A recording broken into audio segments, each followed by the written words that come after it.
Hello friends, जय जगन्नाथ। मु देवाशीष स्वागत करुच्ची मो यूट्यूब चैनल रे। फ्रेंड्स, मु मोर ए यूट्यूब चैनल रे आपण मान पई सबले साधुवाणी बाया गीता जानिबा कथा कौन कले आपण किपरि दैनिक जीवन में खुशी रही परिबे सेही सब कथा को नै मो वीडियो आसी आनी थाए।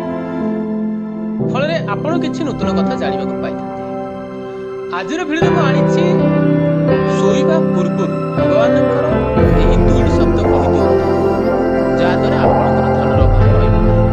प्रकृत कथा है समस्ते धन अर्जन करने को दिन राति परिश्रम करुछंती, किंतु केही सेथिरे सफलता पाउछंती आ केही मध्ये भाग्य एभली एक जिनिस जहाँकि मनीष को कोटिपति करदे आ कोटिपति मध्ये दरकार पड़े भाग्य एभली जिनिस। तेबे आपण जदि रात्रि सोइबा पूर्व यदि भगवान कथारे प्रार्थना करिछो कि भगवान सर्वदा मुक्ति रखो ताहाले आपण जीवन निश्चित भावे सुख शांति तो आसीब आ आपण मध्ये कौन धन भाव रहियो नै, मानसिक शांति रहियो।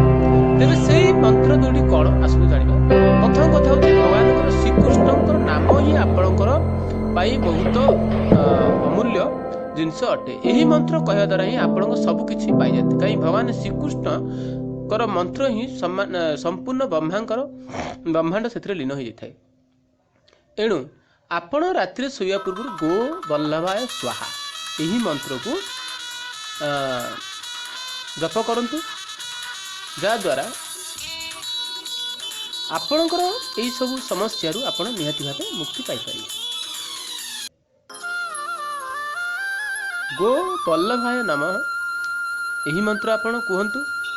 यह द्वारा आपणकर यही जो धन तो समस्या थाउची, मानसिक चिंता समस्या थाउची, सेथुरु आपण मुक्ति पाई पारिबे। गो वल्लभाय नमः। फ्रेंड्स, ये थिला एक छोटिया वीडियो। जदि वीडियो भल लागुची निहाती भावे लाइक करंतु। जदि ए पर्यंत मो चैनल को सब्सक्राइब करना तुरंत सब्सक्राइब करंतु। फल आगु जो नूतन वीडियो अपलोड करबी तार नोटिफिकेशन आपण तुरंत पाई जिवे। एणु भूल मंत्र केबे भी आपण जप करिवे नाही।